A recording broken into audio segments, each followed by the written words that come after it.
Mountain biking differs from many other forms of cycling in lots of different ways, but the main way is, well, it's off-road, it's on changeable surfaces. So the conditions that you're gonna ride in will be different all of the time. So I thought, you know what, that can make things pretty tricky. So in this video today, I've got 5 top things that you should be learning before you get your tires on the dirt for the very first time.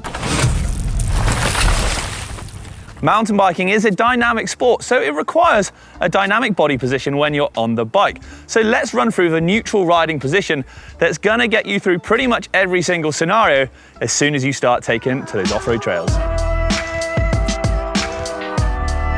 What is the neutral riding position then? Well, it's the body position that you're going to make and use when you do first start riding. And then getting this core or this basic position correct gives you a solid foundation to build on. But here's how we should be going. So if you're on flat pedals, the ball of your foot wants to be roughly in line with the center of the pedal.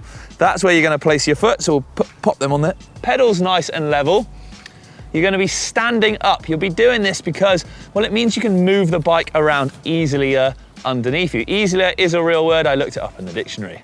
From there, you'll have a slight bend in the legs and in the arms and your elbows, ready to absorb any impacts. It also gives you the ability to move around on the bike as well.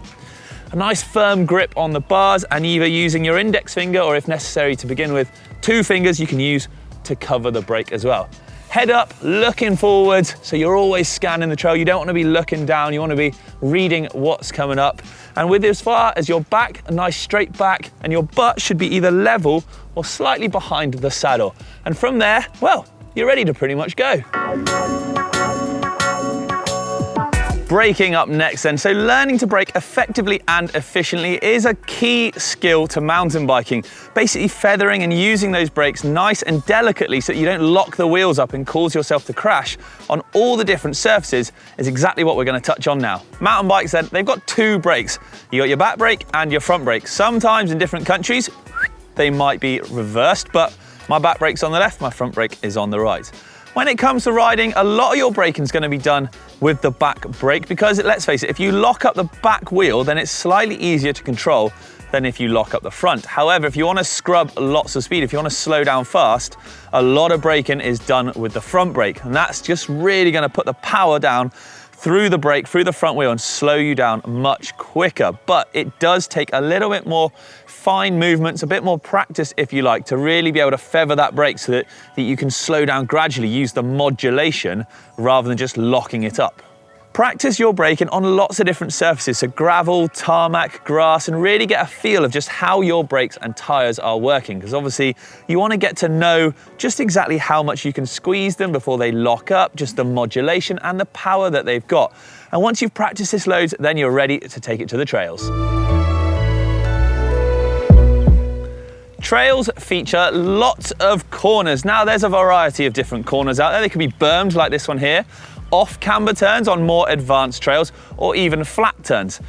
The process of turning, it's not a hard one, although it can seem daunting because there's a lot of moving parts to it, braking, traction, shifting your body weight around. But we're going to run through just how you will do these on each type of turn so that you've got the confidence to then take it to the trail like this. A berm is a banked corner that provides support for the rider and the bike, allowing for higher speeds, and they require less handlebar input and more leaning in the direction of travel. Keep your pedals level, look at the center of the berm as you approach, and then around and through to the exit and the next section as you ride through it. To begin with, ride around mellow corners by turning the handlebars. You'll naturally start to lean the bike over a bit. Stop pedaling and keep your pedals level as you do this, so you don't hit them on the ground. As you start to ride faster and hit tighter corners, the bike will require more input. Lean it over more whilst keeping your weight perpendicular to the ground. Lean the bike, not your body, for flat corners. It can help to keep your inside arm straight when you do this. Flat corners can also benefit from dropping your outside foot sometimes. This puts more weight through the side knobs of the tyre, resulting in more grip. There you have it then. Those are the 2 main types of turn you're going to encounter on your first experience of a trail centre. So hopefully those tips have helped you out. But if you want a really in-depth video for each of those, well, then head to the links in the description below. If you are just starting out on mountain biking, then there's a few venues you might want to think of to hone your skills first. So maybe fire roads and dirt tracks, just to get used to what that off-road feel is like. a great place to then progress onto, or to head to as well, are trail centres. Now, trail centres are perfect places to go, especially when you're just starting out, because there's generally a vast array of different types of tracks that you can ride, and they're graded. So it means you haven't got to start on a really difficult track. You can start at the bottom and work your way up on something like a green or a blue trail.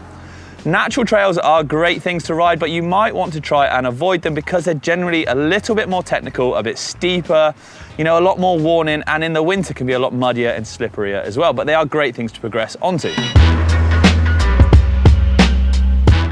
Finally then, it's knowing when to call it quits. Yes, as fun as mountain biking is, it can actually get pretty ropey when you start to get really, really tired. You start making mistakes, you start getting a bit sloppy on your technique, and that is when an injury can happen, and we don't want that. So listen to your body, maybe just pay attention to how you're riding. If you do start making silly mistakes you weren't at the beginning, or you're getting really tired on the ride back up, well, you've probably had a good day, so it's probably time to just retire to the cafe and have a cup of tea and a bit of cake. But I think that's what we're gonna do now. That is it. Those are my 5 tips to learn and sort of get to grips with before you go hitting the trails for the very first time. I hope you found them really, really useful. As always, I'd love to hear from you in the comments below, so do let me know if there are any more.